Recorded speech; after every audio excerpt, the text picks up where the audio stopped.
Did you know the United States government accidentally sold thousands of firearms to American citizens illegally? And instead of prosecuting them or confiscating the weapons, they played a monopoly style bank error in your favor card and changed the law so the firearms possession was no longer illegal. Welcome to Guns, Gear, and Guns with Gary Gunderson. I am Gary Gunderson. So, how did this happen? To understand the how, why, and resolution, we need to cover the law that was broken, regulations on short-barreled firearms. Though these regulations on short-barreled rifles and shotguns may be going away soon.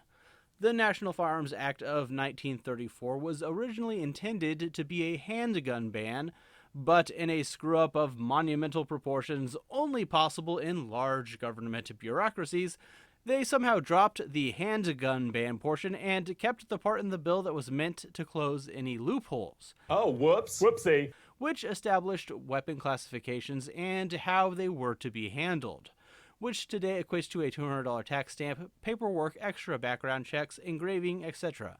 Over time, they began to claim that this was to prevent gangster elements from using these more concealable firearms. Even Congress says this when they address this change in the law.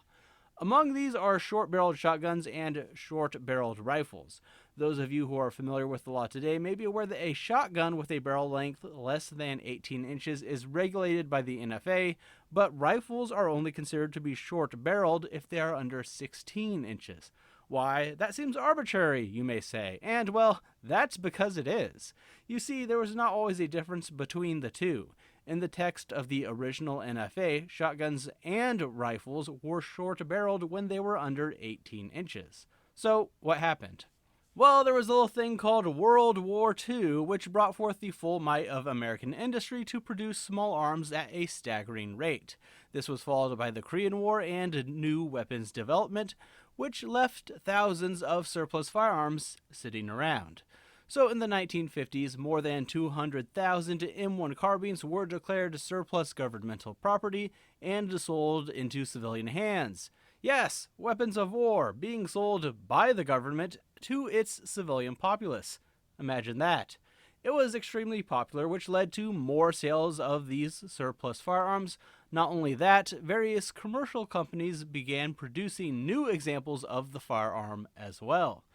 Everyone was very pleased with the arrangement. Civilians got quality firearms, the government regained a little bit of cash, and there were no problems whatsoever. Except that's not entirely accurate. There was one minor issue, that nasty little law we mentioned earlier. The problem with that is that the barrel length of an M1 Carbine is around 17.75, 17.85 inches, which, according to my lengthy research, is less than 18 inches. I don't know who put two and two together here or exactly how long it took to realize this, but with hundreds of thousands already sold and new commercial ones being produced and sold, I imagine the realization that the government essentially assisted in all of these felonies must have been quite the revelation. The United States government, having aided in all these felonies according to themselves, did something that seems unthinkable today. Instead of prosecuting its citizens for felonies because they should have known better, or forcefully confiscating all the rifles that had already been sold due to their extra dangerous short barrel length, they changed the law in favor of the citizens who had purchased the rifles. This change took place in 1960, and I should note that though they changed the law, they took no responsibility in prompting this change to the law. I think of a man, and I take away reason and accountability.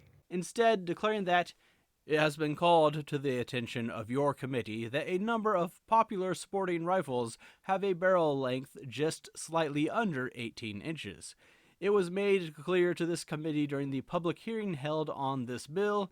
It is not believed that these guns constitute a type of weapon such as a sawed-off rifle or shotgun, which is likely to be used by the criminal element.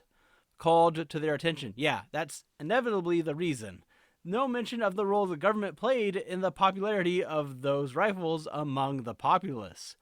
But blame aside, even though they don't hold themselves culpable, at least they took the effort to decriminalize the M1 carbines in the law, though the whole thing is obviously silly anyways. So there you have it. The arbitrary 18-inch cutoff for short-barreled rifles became an arbitrary 16-inch cutoff, which is where the law stands for now. And that is why there is a strange difference in lengths between short-barreled firearm classifications.